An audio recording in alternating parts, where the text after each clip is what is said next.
Now there is a question based on the concept of CBPT, and the question is E and F are the points on the sides PQ and PR respectively of a triangle PQR. तीन parts हैं इसमें, मतलब तीनों में diagram जो है वो same रहेगा, एंड हमें ये बताना है कि किस केस में EF जो है वो QR के साथ पैरेलल है. ठीक है, सो let us say we are having a triangle. This is a triangle PQR. Yes, it is a triangle PQR. Then there is a point E and F on sides PQ and PR. These are the 2 points E and F. EF को join करके एक line बनेगी. बस अब हमें ये check करना है ये जो लाइन EF है ये QR के साथ पैरेलल है या नहीं है. अच्छा, ये ट्रायंगल हर पार्ट में सेम रहेगा. First part, in this case we have given PE is 3.9, so this value is 3.9. then EQ 3, उसके बाद PF गिवन है 3.6 एंड FR गिवन है 2.4. ठीक है, अब हम क्या करेंगे, दोनों साइड्स की रेशो बना के देखेंगे. अगर रेशो सेम आएगी तो हम कहेंगे जो बीच वाली लाइन EF है वो QR के साथ पैरेलल है, अदरवाइज़ वो पैरेलल नहीं है. बस इतना सा कॉन्सेप्ट है. तो अब ज़रा रेशो बना के देख लेते हैं. Now first ratio PE over EQ, that will be 3.9 divide by 3. इसको 3 से कट किया तो ये बना 1.3. तो ट्रायंगल की एक साइड के दो पार्ट्स की रेशो है 1.3, और यू कैन से 13/10. अब इसी तरह से जो सेकंड रेशो है, नाउ सेकंड रेशो देखें ज़रा.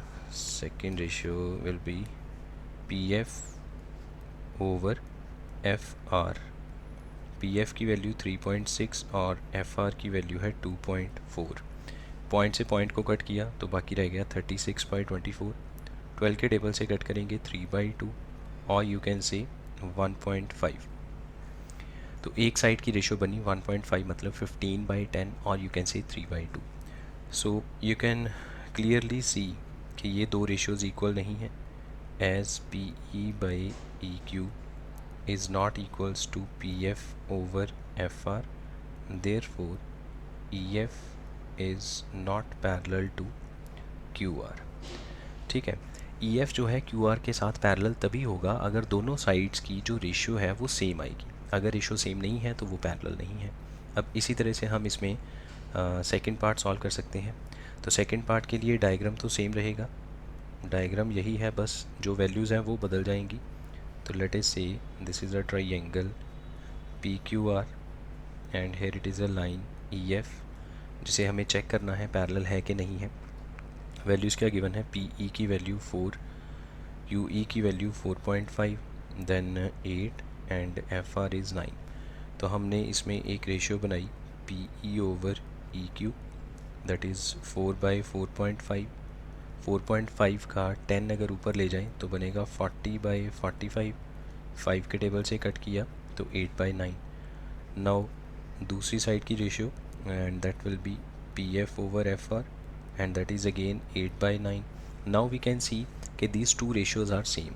so as PE over EQ is equals to PF over FR, therefore EF is parallel to QR by concept of converse of BPT by CBPT.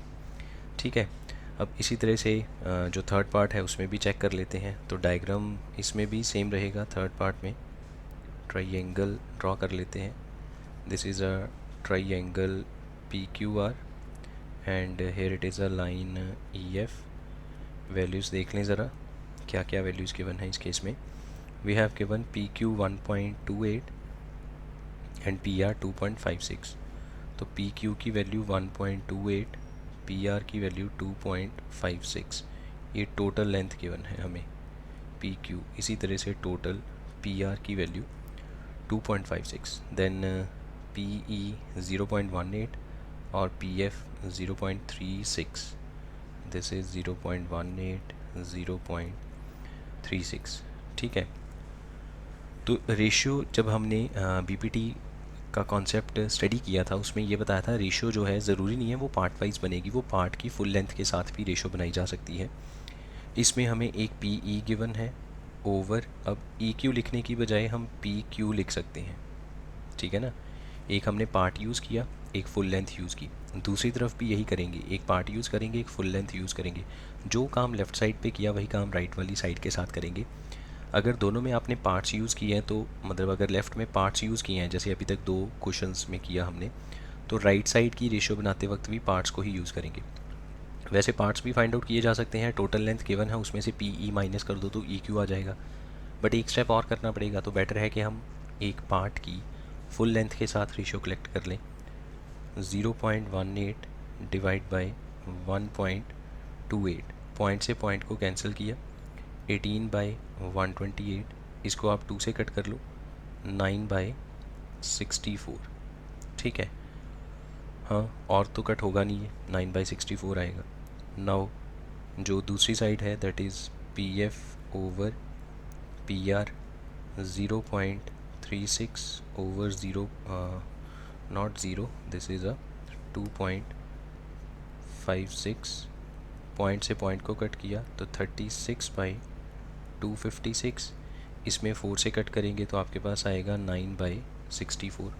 Now you can see कि इसमें भी दोनों sides की ratio same है, so as P E over P Q is equals to P F over P R, therefore E F is parallel to Q R by converse of B P T by C B P T, ठीक है। तो ये check हो गया कि कौन कौन सी triangles कौन सी लाइन थर्ड साइड के साथ पैरेलल है कि नहीं है। तो इसके बाद जो हमारे पास कॉन्सेप्ट आएगा वो सिमिलर ट्राइंगल्स का, जो हमने टाइप्स ऑफ सिमिलैरिटी में पढ़ा था। अब अगर दो ट्राइंगल्स सिमिलर हो जाएं तो उसके बाद क्या क्या हो सकता है, तो ज़रा उसके बारे में देख लेते हैं।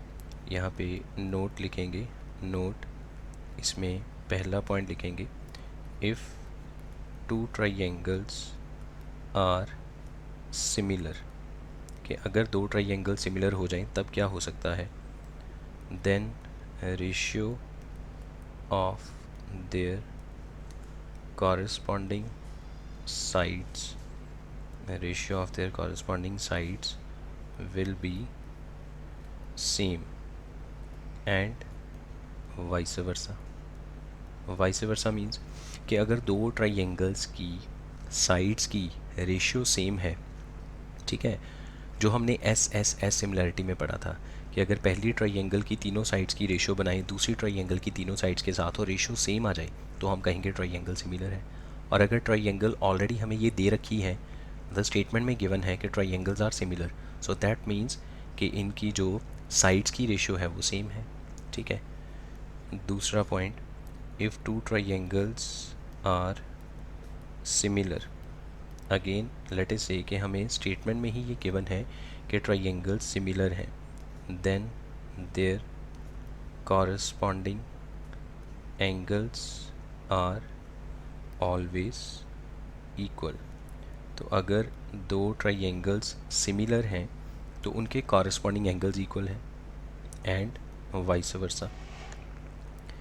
वाइस वर्सा मीन्स कि अगर दो ट्राइंगल्स में तीनों एंगल या दो एंगल इक्वल हैं, दो एंगल इक्वल हो गए तो तीसरा अपने आप हो जाएगा एंगल सम प्रॉपर्टी से, जो हमने ए सिमिलैरिटी या ट्रिपल ए सिमिलैरिटी में एक्सप्लेन किया था। तो ये उसी का कन्वर्स लिखा है कि अगर हमें पहले से ही दे रखा है कि दो ट्राइंगल सिमिलर हैं किसी स्टेटमेंट में, लेट से हमें ये गिवन है कि दो ट्राइंगल सिमिलर हैं, तो उस केस में क्या होगा, उनके कॉरस्पॉन्डिंग एंगल्स जो हैं वो इक्वल आएंगे, और अगर कॉरस्पॉन्डिंग एंगल्स इक्वल हैं that means triangles are similar, ठीक है।